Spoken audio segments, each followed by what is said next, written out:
Oh yeah, it's 2025, make a Cyberpunk video, said nobody ever. I'm here to give you my thoughts about the first 40 hours in my playthrough of Cyberpunk. I might have wrote a little script and just wanted to fucking read it. Oh, big fucking deal. Playing through Cyberpunk 2077, there are two games that I'm reminded of. Two games that are so monumentally great that they changed gaming forever. Fallout, a franchise renowned for its storytelling and intense immersion with attention to detail beyond what the casual gamer can even reach, with a gross loyalty to storytelling of past and present in the hyper-capitalist nightmare that is the post-nuke United States and the socio-economic downfall associated with post-war politics. The other game that I'd say, kind of reminds me of is GTA, Grand Theft Auto. Another franchise known for its dedication to the extreme and its hilarious but frankly barely dramatized takes on the hilarity of life today. The comedic relief in the flavor of NPCs and story arcs, representing the casual hypocrisy of real life so well, and just overall giving everyone a place to crash out is something that we've all valued at some point or another in our life. I think that's probably my biggest compliment to Cyberpunk 2077, is how do you find a way to smash two things that are so much fun into one and still maintain the core aspects of what makes each of them so fun.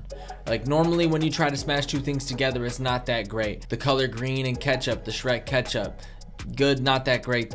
Mario, really fun when you play it. Cars are also really fun, but when you smash them together, Mario Kart, that game is 100% objectively trash and no one should ever play that game, right? Let me know in the comments. What Mario Kart lacks and could never have, could never even think to even be like, Cyberpunk 2077 picks up and throws to the end zone, landing in the sweet embrace of some big sweaty hunk of a delicious, athletic, sexy hero freaker. There's a Diablo Borderlands kind of gun energy, and the menu is just so sexy. Shopkeepers who knew you before you were even you. People who think you are cool for reasons that you don't even know. So many incredible architectural choices that even Lego threw a few bricks over the imaginative use of angles and shapes, let's be real. It's sickening the way that you can feel the juices sticking to your shoes while you walk down the alleys. You can smell the everlasting downtown fart fog and squeeze your toes in ecstasy while you make your face a seat for a freaky little binary baddie. And when you wake up, you have 3 weapons, an outfit to die for, and a bloodthirst to end, corpo life and throw eddies in the free world, do your thing, get money, whatever. In my first 40 hours, I would describe the experience as finding a problem and fixing it with the use of slow motion and capital murder. I'm not one to actually sit and listen to the tutorial, unfortunately, which makes the use of a lot of the mechanics they wanted us to use very confusing for me. When I first got to the skill tree, it looked a little confusing, but that quickly became something that I understood. And it was a little fast meeting some of the different factions. And there are aspects of the game I found kind of annoying, like brain dances and like solving crimes with them is something I did not particularly like. But also, I wasn't a big fan of quick hacks personally. I don't want to sneak around if things aren't like focused on that dynamic like a game like Splinter Cell or Metal Gear is. Like you could tell their aim is to have you sneaking around a lot of the time. You're not really running around geeking, blowing stuff up until you get to a boss fight, or it makes sense for a story beat. But honestly, with combat so fun, why even would you want to be sneaking around? Like, in my opinion, there's something objectively wrong with anyone that ever wants to sneak in that game. You should never, ever, ever, ever, even for a moment, even think about the idea of crouching for a second as a tactic. It doesn't even matter. I mean,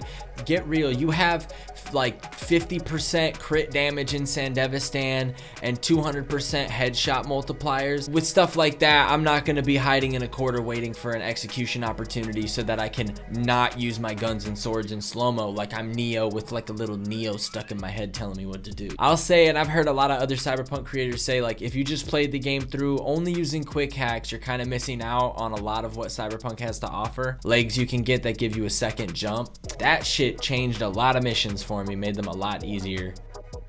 The last time that I looked at a city in a video game and I could physically place areas I've been or see a landmark 12 fucking miles away and know what it looks like around it was Fallout 4 and Fallout New Vegas. And now that I'm on the topic, just shout the fuck out to CD Projekt Red for the writing style and immersion in writing. It's crazy. It makes the game setting so real that you genuinely feel like an outsider, from the peer pressure to know the slang, know the place, know the face, from like a bunch of virtual people who aren't even real. And honestly, like, there's times when you feel like an outsider so much that it's like annoying, but it's in those moments that I realize personally, like, I might be annoyed, but holy fuck, I'm feeling something. And the first time the writing hit like this in my life was when I was playing my first PS3 vanilla playthrough of New Vegas with all the bugs and all the crashing and everything. And I know I'm super late, you know, whatever, but I found myself really wanting to understand the full context behind who like Benny was, and wanting to understand the life of a drifter and fit in with the various factions of the wastelands and all that. And I was drawn into it in a way that normally I would not have been, especially at that time in my life, because I just remember there being Saturdays where my homies are hitting me up to go do stuff, and I'm like, brother, I have virtual friends and I'm gonna hang out with them today, sorry. And I can't immediately like put my finger on what it is that makes a game like that for me, but I just think, you know, something that kind of flows between GTA, Fallout, Cyberpunk is there's this beauty in imitation, and these games all imitate real life so well and dramatize only the best, funniest parts of what real life is. They choose to dramatize the hypocrisy. When you turn on the radio, it's dramatized, but the radio is lit. The real life radio is something no one wants. We all want the cyberpunk, I mean, I would think we all want the cyberpunk radio. I think another aspect that's just serving this game up to me on a silver platter, like buttercream pancakes with some hot maple syrup deliciousness, freaky tasty yum deliciousness on the little plate with the little mini fork so I could take a little mini bite, make it last longer, 100 times deliciousness multiplier. The fucking setting. A world ravaged by the corporate interest pretending to be the best interest, where there aren't real rules and there aren't real consequences because you didn't fucking matter to begin with. It's a place that's gonna feel so at home for so many, just based on the way society is and how people are. It really makes real life feel kind of like a wonderland. There's a beauty to immersing yourself in a game where the world is just infinitely worse so that you can feel that much better in your little piece of shit apartment where the water heater broke today so you couldn't even shower before you were making this script. Damn it, I hope one day I can buy a house. Shut the fuck up, this is Night City, you'll be poor forever, you sick bastard. You can feel the societal pressure squeezing you and morphing you to make certain decisions that are often outside of your normal processes just because of the way Night City is. A constant existential threat looming somewhere above you in the skyline of towers dividing the landscape up into corporate dictations of what a government wishes it could be. You change neighborhoods, you change corporations and local gangs, and the whole energy can shift sometimes. And it's just another thing to really appreciate from a game. Ash.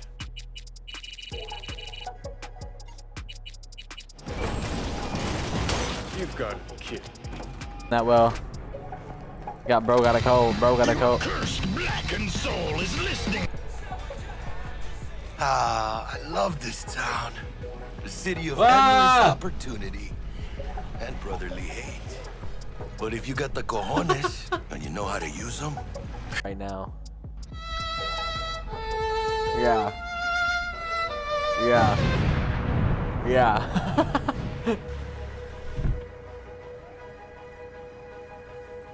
Where'd you get the ride? Straight out of some driveway in Rancho?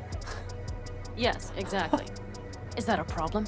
Bro, my Me? bike. No, not at Definitely sounds like something else is coming. The piece of the puzzle that I really can't make sense of is, why do you hire an entire outsourcing studio just for this one update that nobody was expecting? This is like best case scenario as fuck. Watch this. When I'm in Sandevistan, I get plus 50% crit chance.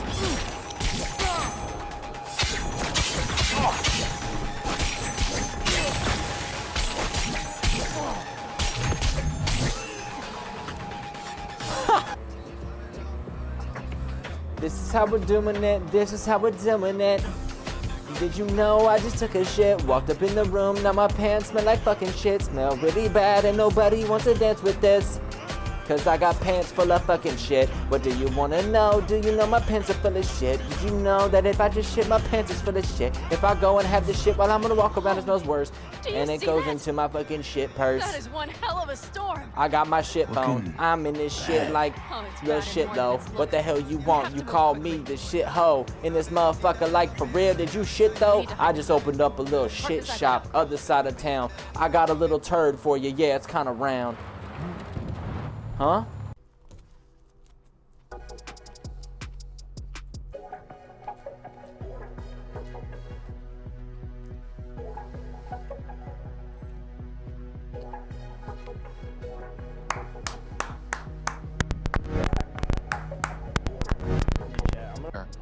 You shall find it next to the road along the docks. How poetic. A monk in distress. They should include this in your epic. What are you gonna do? Cross your legs and meditate till they drop dead? Wish you dropped dead.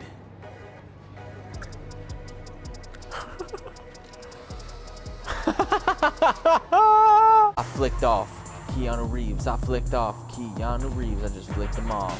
Chubs, listen. What if instead of an arm, you got him? Ah! Twitch.tv/JudahBoy95 is where I get lost. I didn't even see you there, bro. Just practicing my, little melodicals, Come through, blow something up, tell me what to do on the Twitch screen, dude. Quit playing behind the YouTube screen. Get on the Twitch screen, dude. Get rid of. How I have like 40 hours in this game and I still feel like I'm at the beginning. How many hours do you have in Cyberpunk 2077? I'm asking you a question here. Please answer my question. Tell him, Keanu. I like where you're going with this.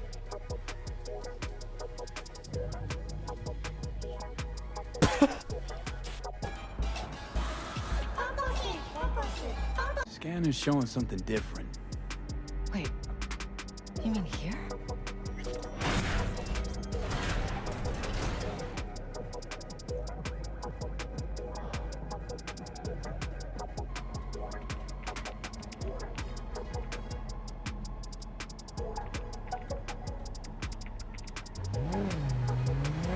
Wow. Man, did I miss you?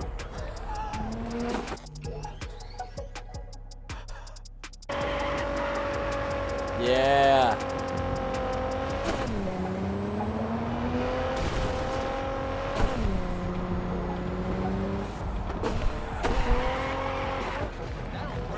That was almost a horrible thing. More like this. Ah!